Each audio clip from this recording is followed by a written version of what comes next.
오늘 아침 우리에게 주시는 하나님 말씀은 마가복음 11장 27절에서 12장 12절까지의 말씀입니다.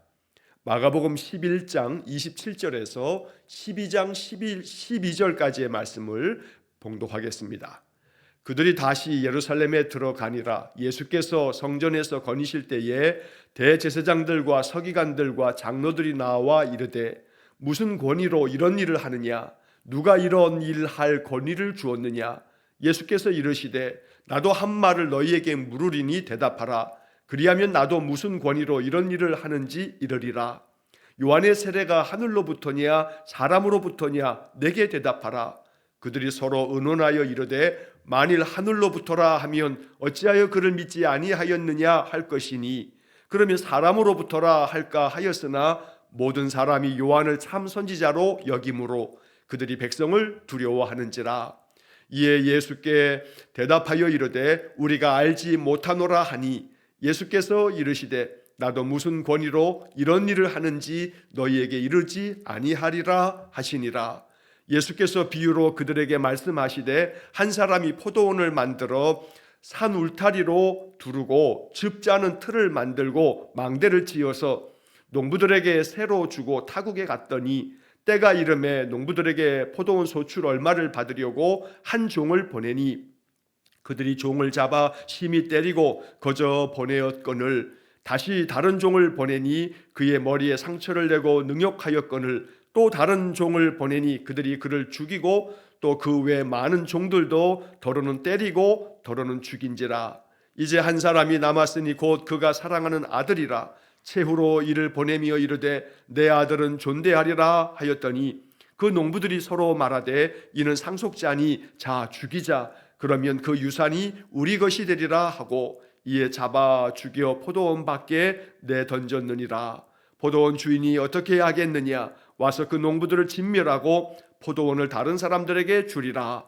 너희가 성전의 건축자들이 버린 돌이 모퉁이의 머릿돌이 되었나니 이것은 주로 말미암아 된 것이요 우리 눈에 놀랍도다 함을 읽어보지도 못하였느냐 하시니라. 그들이 예수의 이 비유가 자기들을 가리켜 말씀하심인 줄 알고 잡고자 하되 무리를 두려워하여 예수를 두고 가니라. 아멘. 자, 오늘 이 마가복음 11장 27절에서 12장 전체 이야기는 예수님께서 예루살렘 성전에 이제 들어가셔서 셋째 날에 있었던 일입니다. 우리가 흔히 종료주일이라고 부르는 고난주간의 첫날, 이 종료주일에 예수님께서 성전에 어린 나귀를 타고 입성하셨습니다. 자, 그것이 첫째 날이고 예루살렘에 들어간 첫째 날은 예수님께서 이렇게 성전에 들어가셔서 예루살렘에 들어가셔서 성전을 다 둘러보시고 다시 나오셨습니다. 그리고 둘째 날 월요일 날 예수님은 성전에 들어가셔서 성전에서 장사하는 모든 자들을 다 몰아내고 쫓아냈습니다. 자, 그리고 이제 오늘 셋째 날이 돼서 다시 예수님 예루살렘으로 또 들어가셔서 이제 거기서 대제사장들과 서기관들과 장로들과 여러 논쟁을 벌이는 이야기들이 오늘 본문의 이야기입니다. 12장 12절까지 오늘 본문을 읽었습니다만 또 그 이후에 12장 전체 이야기는 예수님에 대하여 그 권위와 또 예수님에 대한 그 모든 것에 대해서 논쟁을 벌임으로써 예수님을 책잡아서 함정에 빠뜨려 그를 고발하고 또 그를 죽이고자 하는 그러한 그 당시 종교 지도자들과의 예수님의 그런 논쟁들이 12장에서 계속 이어지게 됩니다. 자, 오늘 본문의 이야기를 이제 살펴보면 예수님의 권위에 대한 문제로 도전하고 있는 산헤드린 공회 사람들, 종교 지도자들인 대제사장들과 서기관들과 장로들이 예수님께로 나옵니다. 자, 그들은 예수님께 이렇게 묻습니다. 본문 28절의 말씀에 보면 무슨 권위로 이런 일을 하느냐? 누가 이런 일을 할 권위를 주었느냐? 라고 주님을 책망하듯이 따져 묻습니다. 너에게 도대체 무슨 권위가 있길래 이 예루살렘 성전의 모든 것들을 내 마음대로 이렇게 엉망진창을 만들었느냐고 주님을 비난하고 있는 것입니다. 왜냐하면 그들은 산헤드린의 중심된 인물들이기 때문에 유대에 있어서 산헤드린은 모든 권위의 가장 높은 곳에서 이스라엘의 모든 것들을 다스리는 그러한 기관이 산헤드린 공회입니다. 대제사장들과 서기관들과 장로들은 산헤드린의 공회원으로서 유대 땅의 모든 일들을 다스리고 통치하는 일의 결정권자들입니다. 그러니까 그들은 자신들에게 가장 높은 권위가 있다고 생각을 하는 겁니다. 하나님께서 부여해 주신 권위를 가지고 있는 것이 산헤드린 공회고 자기들이 그 공회를 구성하고 있는 공회원들이기 때문에 자기들이 어떤 권위를 부여하지 않았는데 이 예루살렘 성전의 모든 일들을 이렇게 제 마음대로 뒤집어 놓은 예수님에 대해서 그들은 마음이 아주 심히 분노에 가득 차 있었던 것입니다. 그래서 누가 이러한 일을 할 수 있는 권위를 너에게 줬느냐? 너에게 도대체 무슨 권위가 있는 거냐? 라고 주님께 따져 묻습니다. 자, 예수님께서는 그러한 질문을 받고 그들이 이 질문의 의도가 예수님에게 권위가 없다는 것, 그래서 이렇게 예수님이 성전을 뒤집어 엎으신 것이 이게 참 죄악된 것이라는 것을 그렇게 드러냄으로써 백성들의 민심이 자기들 산헤드린 공회 쪽으로 옮겨오고 예수님이 행하신 이런 일들은 참 아주 못된 짓이라고 하는 것을 드러냄으로써 예수님을 그 자리에서 체포하거나 또 그를 감옥에 가두고자 하는, 그래서 계속해서 그들은 예수를 어떻게 죽일까 이렇게 의논하고 있었는데 이제 그러한 빌미를 찾아내려고 이렇게 묻는 겁니다. 예수님이 이러한 것들을 모르실 리가 없습니다. 그래서 예수님께서도 그들에게 이렇게 대답하십니다. 나도 한 말을 너희에게 물으리니 대답하라. 무슨 권위로 이런 일을 했느냐라고 물었지만, 그래서 누가 이러한 권위를 주었느냐고 묻고 있지만 예수님은 그거에 대한 즉답을 하는 것이 아니라 오히려 우회적으로 그들에게 다른 질문을 함으로써 대답을 하고 있는 겁니다. 자, 나도 너희들에게 한 가지를 물어보겠다. 너희들도 대답해라. 만약에 너희들이 대답을 하면 나도 무슨 권위로 이런 일을 하는지 너희들에게 알려주겠다 라고 말씀합니다. 자, 그리고 그들에게 다시 주님께서 되묻는 질문은 30절의 말씀에 요한의 세례가 하늘로부터냐 사람으로부터냐 나에게 대답해라 라고 주님이 되묻습니다. 난감한 상황이 됐습니다. 세례 요한이 그렇게 세례를 베푸는 것이 그 권위가 하늘로부터 부여된 권위냐 아니면 제 마음대로 한 거냐 라고 하는 그런 질문입니다. 자, 그들은 서로 의논하게 됐습니다. 왜냐하면 요한이 세례를 베푼 것이 분명히 하늘로부터 부여된 권위라고 하는 것을 온 유대 사람들이 믿고 있습니다. 그래서 모든 유대인들이 요한이 세례를 베풀 때 요단강에 찾아 나와서 그에게 세례를 받으며 세례 요한이야말로 참 선지자라고 그렇게 믿고 여겼기 때문에 이 지금 산헤드린 공회에 대제사장들, 서기관들, 장로들이 그저 함부로 그건 요한이 하는 거야, 사람으로부터 나는 거지 라고 이렇게 말할 수가 없었던 겁니다. 하늘로부터 부여된 권위를 가지고 죄사함의 세례를 베풀었던 세례 요한의 이 권위가 어디서부터 나온 거냐라고 하는 질문을 예수님께서 그들에게 다시 이렇게 반대로 물으셨던 겁니다. 자, 31절과 32절 말씀에 그들이 의논했지만 딱히 대답할 말이 없습니다.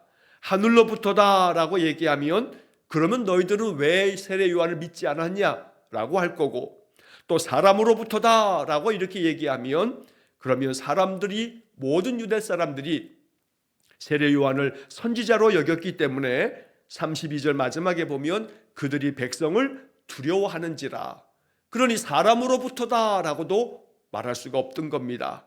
난감한 상황에 그런 처해 있는 그들의 이 모습을 보게 됩니다. 예수님의 반대되는 이 질문이야말로 참 지혜로운 질문이 되었고, 또 사실은 그들의 질문에 대한 예수님의 답변이기도 했습니다.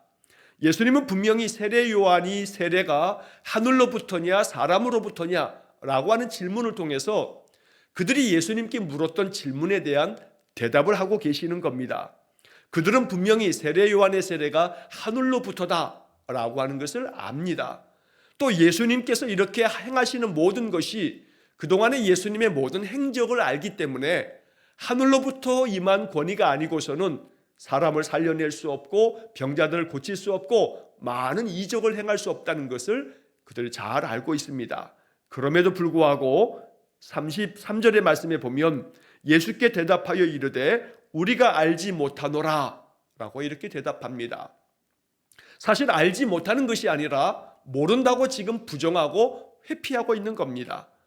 예수님을 그 권위가 하늘로부터다 라고 하는 것을 알고 있지만 그렇게 대답하면 예수님이 성전을 다 뒤집어 엎으신 것이 정당화될 것이고, 또 예수님의 그 권위가 사람으로부터다 라고 그들이 생각한다면 예수님이 행하신 모든 일들과 모든 백성들이 예수님의 교훈에 놀라고 예수님을 따르는 자들이 많았기 때문에 백성들을 두려워하는 마음 때문에 함부로 대답할 수가 없었던 겁니다. 그래서 우리는 알지 못한다 라고 하는 대답만 할 뿐입니다. 알지 못하는 게 아니라 마음 가운데 분명히 알고는 있어도 그것을 마음으로 믿지 못하기 때문에 이러한 대답밖에 할 수 없었던 겁니다. 자, 그래서 예수님은 그들에게 다시금 답변해 주십니다. 33절의 마지막에 예수께서 이르시되 나도 무슨 권위로 이런 일을 하는지 너희에게 이르지 아니하리라. 너희들은 나에게 무슨 권위로 이런 일을 하느냐고 묻지만 나도 너희들에게 무슨 권위로 이런 일을 하는지 대답하지 않겠다라고 이렇게 말씀하십니다. 직답은 피하신 것 같지만 사실은 예수님은 우회적으로 대답을 해주신 겁니다. 내가 이렇게 행하는 모든 것들은 하늘로부터 온 권위로 이렇게 행한 것이라고 주님은 분명히 간접적으로 이렇게 말씀해 주시는 겁니다. 그들의 질문의 의도가 악한 의도였기 때문에 그 질문에 직접 대답하시지는 않으셨지만, 그러나 분명하게 예수님은 내가 행하는 모든 일의 권위는 하늘로부터 부여된 것임을 밝히고 있다는 것입니다. 오늘 우리들의 삶에서 주님의 이러한 당당함과 어떠한 시험에 빠뜨리려고 하는 그들의 그 간계에 대해서도 주님께서 결코 거기에 넘어가지 않으실 뿐만 아니라 오히려 반대로 그들을 난처하게 만들 뿐 아니라 가장 정확한 답변을 대답해 주시는 그런 예수님의 지혜가 우리의 마음에 간절한 사모하는 기도가 되기를 축원합니다. 어떤 상황 속에서도 당황치 아니하고 그 상황마다 가장 지혜롭게 대처하고 가장 현명하게 대답할 줄 아는 그러한 하늘의 지혜가 우리에게 충만하게 임하기를 간절히 소망합니다. 세상의 지혜와 세상의 지식은 하늘의 지혜와 견줄 수가 없습니다. 하나님께서 부어주시는 하늘 지혜가 임하면 어떤 순간에서도 가장 지혜롭고 현명하게 대처할 수 있습니다. 늘 우리의 마음속의 소망은 하나님 하늘로부터 부어지는 하나님의 지혜가 내 심령 가운데 충만하게 임하기 원합니다. 이것이 우리의 늘 간절한 기도가 되기를 간절히 축원합니다. 이것이 인생의 믿음의 큰 축복입니다. 우리가 인생을 살아가면서 예수 믿음이 얻는 많은 축복 가운데서 하나님께서 주시는 이 하늘 지혜는 우리로 하여금 그 어떤 것과도 비교할 수 없는 축복된 선물임을 잊지 말아야겠습니다. 자, 예수님께서 이렇게 산헤드린 공회 이 종교 지도자들의 질문에 대한 답변을 하시고 난 다음에 이제 그들에게 비유로 말씀해 주십니다. 그런데 그 비유의 말씀 속에는 아주 뼈가 담겨 있습니다. 가시가 담겨 있습니다. 이 가시가 그들의 마음을 불편하게 하고 그들로 하여금 더욱더 예수를 죽여야겠다라고 하는 마음을 갖게 합니다. 그러나 그 가시는 오히려 그들로 하여금 자기 자신을 찌르는 듯 했지만 이것은 사실은 몸에 좋은 약은 쓰다 하는 말처럼 쓰디쓴 말이지만 그러나 그들이 가슴 깊이 받아야 할 말씀임에 틀림이 없습니다. 그러나 깨닫지 못하기 때문에 예수님의 이어지는 이 포도원 농부의 비유를 들으면서도 그들은 회개할 마음을 갖지 않고 완악한 고집을 계속해서 부리는 겁니다. 자, 12장으로 넘어와서 12장 1절부터 12절까지의 이야기는 예수님께서 이렇게 산헤드린 공회 이 서기관들과 장로들과 대제사장들에게 또 많은 모여있는 이들에게 이제 예수님 하나의 비유의 이야기를 들려주십니다. 자, 12장 1절 말씀에 보면 한 사람이 포도원을 만들어 산울타리로 두르고 즙 짜는 틀을 만들고 망대를 지어서 농부들에게 세를 주고 타국으로 갔다. 자, 여기 한 사람이 포도원을 만들었다 했을 때 이 포도원의 주인, 포도원을 만드신 주인, 이 한 사람은 하나님을 비유적으로 말하는 겁니다. 자, 하나님께서 포도원을 만드셨습니다. 이 포도원은 바로 이스라엘을 이야기합니다. 이스라엘 백성들은 포도원, 포도나무, 감람나무 이렇게 비유적인 표현으로 많이 사용이 됩니다. 자, 하나님께서 이스라엘 백성들에게 포도원을 만들어 울타리를 만들어 주시고 줍지 않은 틀도 만들어 주시고 또 망대를 지어서 이 포도원을 잘 가꿀 수 있도록 그렇게 만들어 줍니다. 자, 그리고 농부들에게 이 포도원 주인이 세를 주고 타국으로 갑니다. 자, 여기서 농부라고 하는 것은 바로 산헤드린 공회의 그러한 영적인 지도자들이라고 자칭하는 종교 지도자들을 말하는 겁니다. 농부들은 당연히 포도원에 그 포도나무들을 잘 가꿔야 합니다. 그러니까 이 농부들은 이스라엘의 종교 지도자들이 이스라엘 백성들을 하나님의 거룩한 백성으로 잘 지도하고 잘 이끌어야 하는 책무가 있다는 겁니다. 자, 이렇게 농부들에게 세를 주고 타국으로 갔는데 그 다음 이어진 말씀에 때가 이름에 농부들에게 포도원 소출 얼마를 받으려고 한 종을 보내니. 자, 이제 포도원의 주인이 때가 되어져 이제 농부들에게 한 종을 보내서 너희들이 포도원을 가꾸었으면 소출의 일부를 내게 다오 라고 이렇게 한 종을 보냈던 겁니다.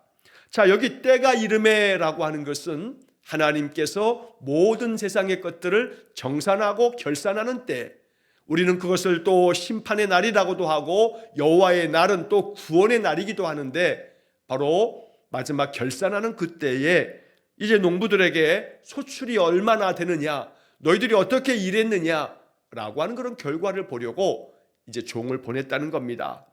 여기 한 종을 보내고 또 다른 종을 보내고 여러 종들을 반복해서 보냅니다. 여기서 말하는 종들은 이제 구약 시대로부터 계속되어서 하나님께서 이스라엘 백성들에게 북이스라엘과 남유다의 그 왕들에게 계속 선지자를 보내셔서 그 선지자들로 하여금 하나님 말씀 전하고 하나님께로 돌아오라 하고 하나님 명령대로 준행하라 하고 이렇게 계속 하나님의 뜻을 전하였던 선지자들을 종이라고 이렇게 표현하고 있는 겁니다. 자, 한 종을 보냈는데 그 종을 잡아 힘이 때리고 그냥 보냈는데 다시 주인이 또 다른 종을 보내니까 이제 그 두 번째 보낸 종은 머리에 상처를 내고 아주 능욕을 해서 또 보내버리고, 그래서 또 다른 종을 보냈더니 이제는 그 종을 죽여버리기까지 하는, 그래서 이 포도원 주인은 또 다른 많은 종들을 보냈지만 보낼 때마다 어떨 때는 때리고 어떨 때는 죽이고 이런 온갖 악행을 저질렀던 겁니다. 이것이 바로 구약시대에 많은 선지자들을 하나님 보냈지만 선지자들을 능욕하고 선지자들을 감옥에 넣고 때리고 심지어 죽이기까지 했던 이 구약의 역사들을 이렇게 주님께서 비유적으로 이 간단한 이야기로 말씀을 하고 계시는 겁니다. 자, 6절 말씀에 보면 그러는 와중에 이 포도원 주인에게는 이제 한 사람이 남았는데 그의 아들이 남았습니다.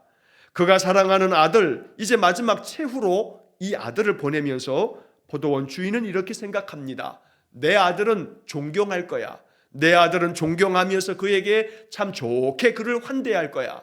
그래서 이제 내 아들을 보내면 그들이 내 아들에게 내가 명한 모든 것들을 잘 순종하겠지라고 하면서 아들을 보냈다는 겁니다. 그러나 포도원 농부의 포도원 주인의 기대와는 달리 이 농부들은 이제 그 아들을 보낸 그 포도원 주인에 대해서 이 아들은 그의 상속자이니 우리가 이 아들을 죽이자. 그래서 이제 이 아들이 죽으면 포도원 주인이 나중에 죽으면 그 모든 유산이 우리의 것이 될 거다라고 해서 포도원 주인의 그 사랑하는 아들을 죽여버립니다. 그를 잡아서 죽여서 포도원 바깥에다 내던져버렸다라고 예수님께서 이 비유의 이야기를 들려주십니다. 자, 이 비유의 이야기를 들려주시면서 마지막 9절 말씀에서 포도원 주인이 이 농부들을 어떻게 하겠느냐, 당연히 와서 이 농부들을 진멸하지 않겠느냐, 그리고 그 진멸당한 농부들 대신에 이 포도원을 다른 사람들에게 줄 거다. 이게 비유의 전체 이야기입니다.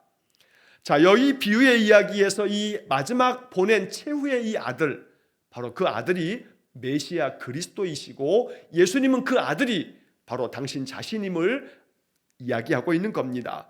그런데 그 아들을 바로 이 악한 농부들이 잡아서 죽였던 것처럼 이제 너희들이 나를 죽이게 될 거다라고 하는 이야기를 예수님께서 이 비유 속에 담아서 들려주고 있는 겁니다.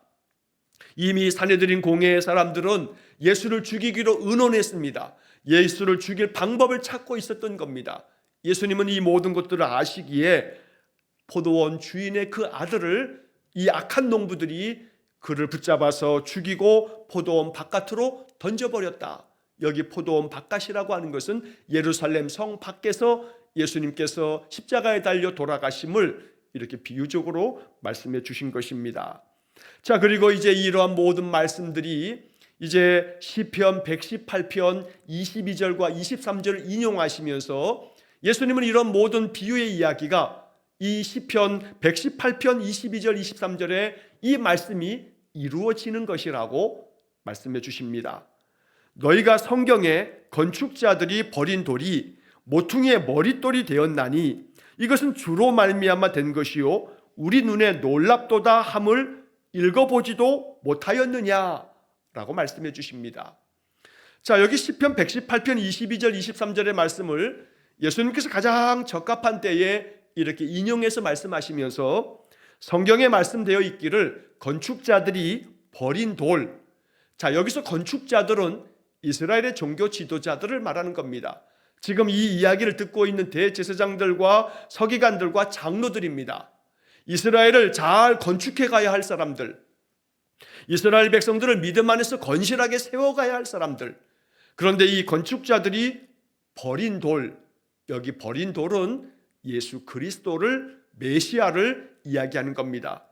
이 건축자들이 예수 그리스도를 버렸다는 겁니다. 이 버렸다라고 하는 것은 예수 그리스도를 죽였다는 이야기를 이렇게 은유적으로 말합니다. 건축자들이 버린 돌, 바로 그 메시아 그리스도께서 모퉁이의 머릿돌이 되었다. 건물을 지을 때 그 건물의 가장 중요한 자리에 그 건물에 대한 이 이력을 딱 적고 있는 머릿돌을 딱 붙여둡니다. 그래서 예수 그리스도께서 이 건축자로서 이스라엘을 잘 세워가야 할 이 산헤드린 공회, 이 종교 지도자들에 의해서 버림받았지만 예수 그리스도는 하나님께서 가장 머릿돌로 삼으시는 그런 분이시다라고 하는 그런 이야기를 들려주시는 겁니다. 그러면서 11절에 이렇게 되어지는 모든 것들은 주로 말미암아 된 것이요. 여기서 주는 이스라엘 사람들은 하나님의 이름 여호와를 감히 부르지 못해서 여호와라고 하는 말 대신에 아도니아라고 불렀습니다. 그래서 성경을 낭독하다가도 여호와라는 이름이 나오게 되면 그것을 감히 부를 수 없어서 여호와라는 말 대신에 아도니아, 이 아도니아는 주님이라고 하는 히브리 말입니다.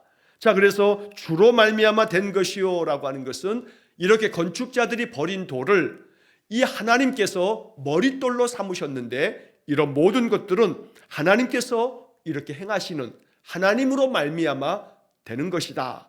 그리고 우리의 눈에 이 모든 것들이 얼마나 놀라운가라고 하는 그런 말씀을 들려주십니다.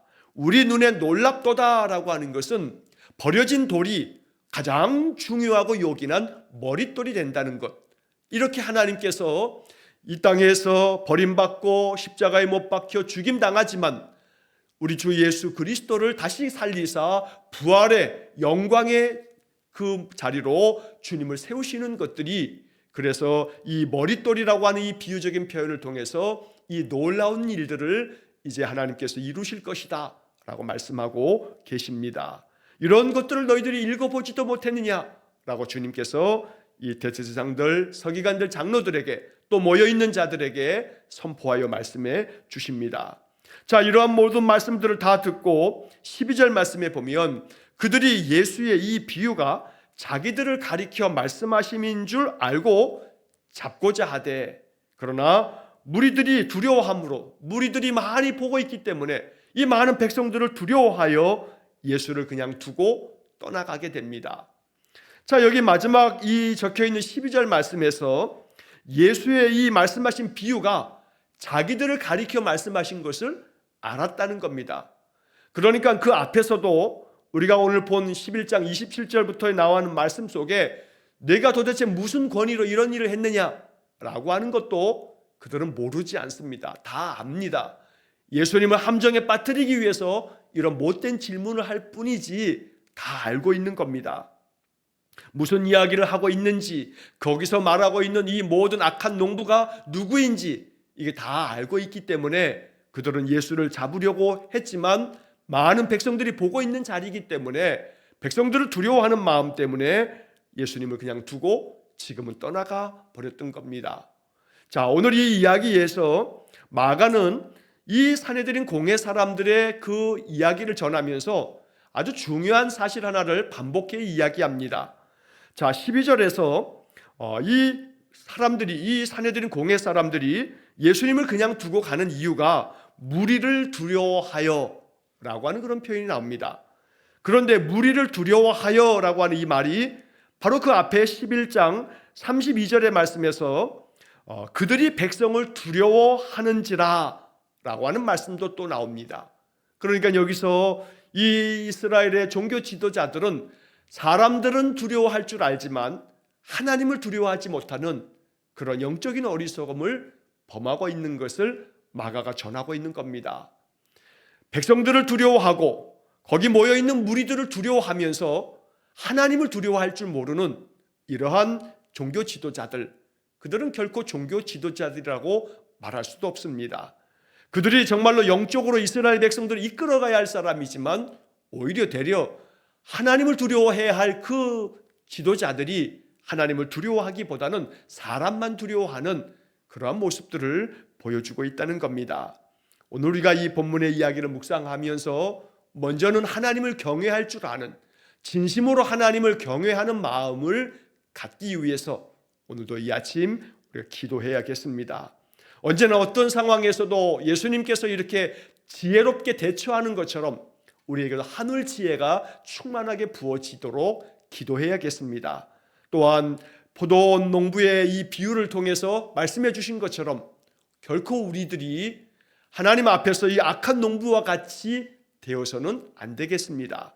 하나님께서 우리에게 맡겨주신 것에 대해서 진실과 성심을 다해서 그 사명 감당할 줄 알아야겠습니다. 때가 이르게 되면 결산을 해야 할 그런 순간을 맞이하게 됩니다.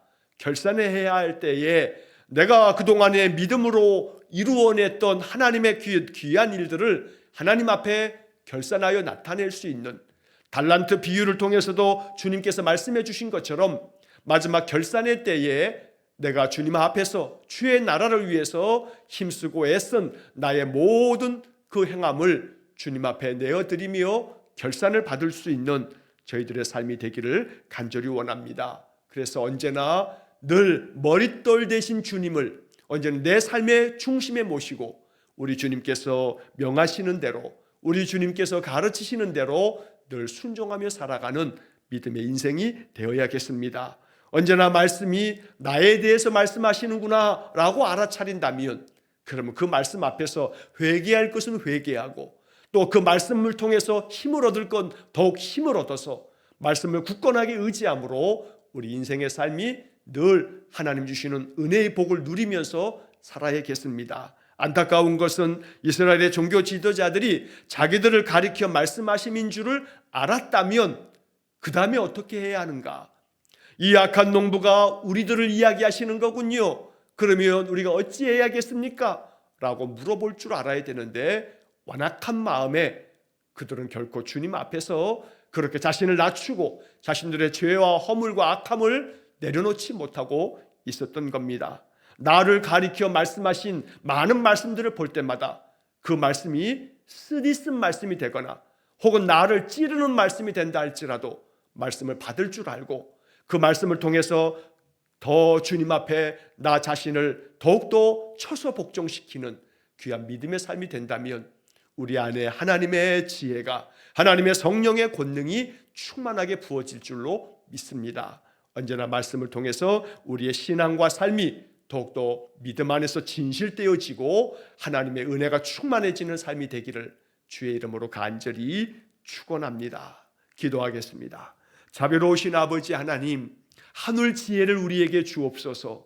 그리하여 어떤 질문을 받아도 대답할 말을 당당하게 하나님께서 주시는 지혜로 대답하셨던 예수님처럼 어떤 상황에서도 어떤 순간에서도 우리 성도들에게도 하늘 지혜를 주셔서 그 모든 일들을 지혜롭게 잘 대처해가는 은혜를 내려 주옵소서.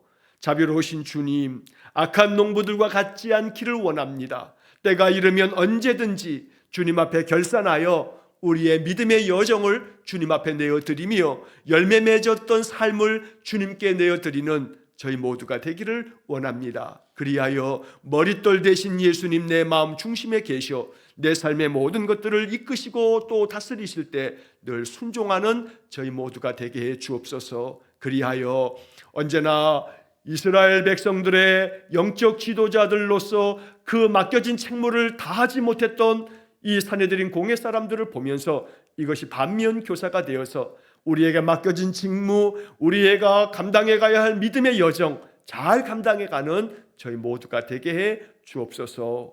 오늘도 한날의 모든 삶을 주님께 의지합니다. 날마다 우리 삶의 모든 일들을 인도해 주시고 또 주장해 주옵소서. 예수님 이름으로 기도하옵나이다. 아멘. 우리 구주 예수 그리스도의 은혜와 하나님 아버지의 극진하신 사랑과 성령의 교통하심이 날마다 주의 말씀을 받으면 그 말씀 마음에 새겨서 내게 명하시는 대로 순종함으로 늘 머릿돌 대신 주님의 선하신 인도하심과 하늘 지혜로 인생을 살아가기를 간절히 기도하는 머리 숙인 귀한 성도들 위해와 저들 가정과 온 가족들 위해 영원토록 함께 하시길 축원하옵나이다. 아멘.